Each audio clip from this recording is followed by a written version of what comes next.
This past summer, my family and I decided to take a little bit of a trip. There were a couple flights involved. We live in Eretz Yisrael. We had to go and take a stopover in Italy. Although on the way there was an unexpected change of events. We had to stop over in Cyprus. What's the problem with that? Very small connection time in Italy. We said maybe we'll make it, but things were taking their time in Cyprus, and I was like, I hope we're going to make it. Now my wife is like, what do we do? And we're calling up and sending emails, and hopefully maybe we're going to make it. I said to myself, you know what? A lot of these Vayimayim videos are pretty powerful ideas. Maybe I'll do that also. So I said, Hashem, listen, I'm careful. I try to be careful with my Shmiras Einayim, but I'm going to go overboard now. I'm going to do even more. I'm going to do above and beyond. In the schus of that, can you please make sure that we make our flight in Italy? Teremadaber, maybe a second later, I'm not even done, I get an email on my phone, and you have to understand, we were in the sky already. It didn't make any sense. I didn't even have any service. I got an email that said, your next flight from Italy is delayed. I said, I can't believe it. It worked. That is unbelievable. This is crazy. We're going to make the flight after all. We ended up getting to Italy, but then we were stuck on the plane for an unexpected 45 minutes. We got off the plane. We went to the luggage. It was mayhem. It was pandemonium. People were going crazy. Police were tackling people because they were trying to get behind to get their luggage. To make a long story short, we missed our flight.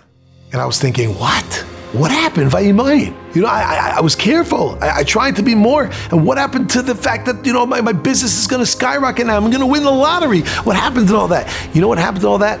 It all happens. The question is when. Sometimes we see it over here in Olam Hazeh, and sometimes it's reserved for Olam Haba. Every ma'asim tov, everything that we do, we're going to get schar. We're going to get rewarded for it. But over here, this isn't a gumball machine. You put in a quarter, gumball comes out. And sometimes I think it could be looked at like that. When we have a nisayon and we overcome the nisayon, and then we think to ourselves, well, right now, obviously, we're going to have dancers run out and start celebrating with us. Sometimes it's not like that. And sometimes you miss your flight and you're stuck in the airport for like 15 hours, you have to repay and rebook another flight and pay thousands of dollars. But at the end of the day, it's still all worth it. We just went to the Yom Noraim. We said Avinu Malkeinu, where Mamlech HaKadosh Baruch Hu is the king. We accept the Gazeiras HaMelech. We go through Yom Kippur, and now we make our way into the Sukkah, Tzilim de Amnusa. That is the shadow of Amunah. We step into there and we say, Hashem, I'm walking outside in the dark. I don't know what's going on. Things can be hard and complicated. They can be difficult, but I know one thing. This is the Gazeiras HaMelech. This is what you want me to be doing. I'm going to be doing it.